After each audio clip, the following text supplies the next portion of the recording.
नमस्कार मित्रांनो, दंगलकार नितीन चंदनशिवे यांनी सिल्लोड शहराला भेट दिली व एक अमृत मैत्रीचा बंध उलगडून सांगितला।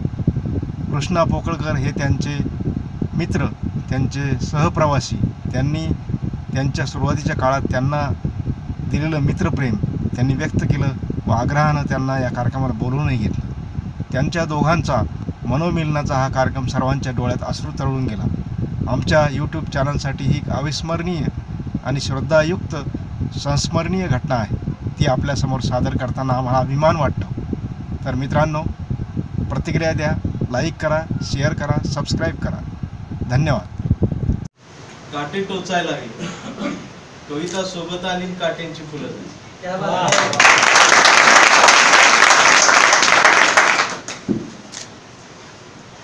आज सगळ्यांची नाव परत घेत बसत काय,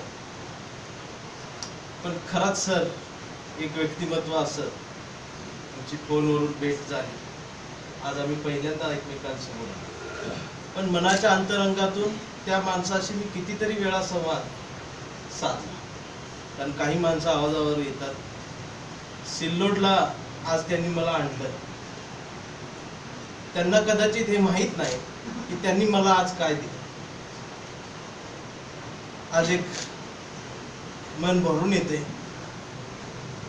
मला तो माझा इतिहास आठवतो। मी पुण्यात सिक्युरिटी गार्डचं काम करायचो, कवितेची आवड होती, स्पर्धा करायचो कवितेची। कवी संमेलनाला जायचं आणि माझं नाव बरेच लोक घ्यायची, पण कामाला सुट्टी टाकली की त्या दिवसाचा पगार कट व्हायचा। पगार की महत्वाचा का कविता महत्वाची, याच्यात कविता हरायची आणि पगार जिंकायचा। शेवटी भूक महत्वाची असते। आणि अशा काळात एक सहकारी मित्र त्यावेळेला असा भेटला। मी बाहेर कधी कविता म्हणायला जात असताना तो माझा रेल्वेवर असायचा। आम्ही 12-12 तास ड्युटी करायचो। मी डेला असायचो, तो नाईटला असायचो।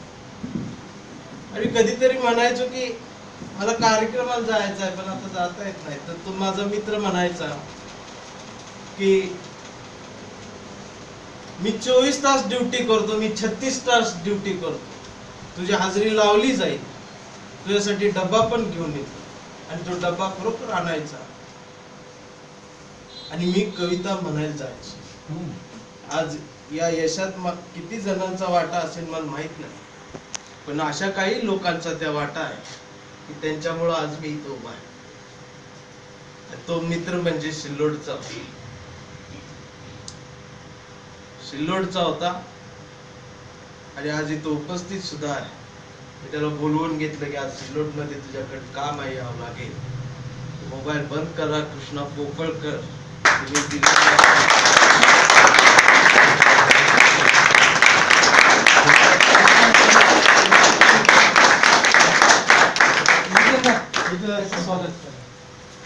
ते मी कविता म्हणायला गेल्यानंतर माझ्या त्या वॉचमॅनची खुर्ची ज्या माणसाने सांभाळली, आज त्या माणसाला माझी खुर्ची सांभाळली।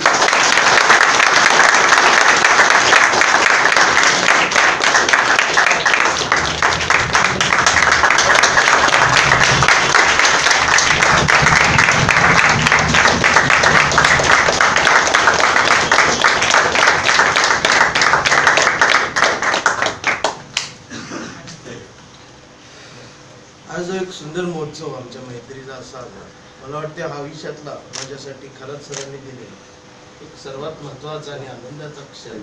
आणि मला वाटते पवित्र कार्य ज्याच्या हातून होत असतं, परमेश्वर त्याच्याच कडून अशा काहीतरी भेटी नोंदवत असतो। याचं उत्तम उदाहरण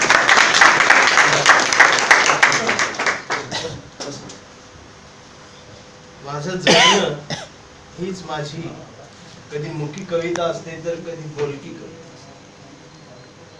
कवितेशी नातं जोडत गेलं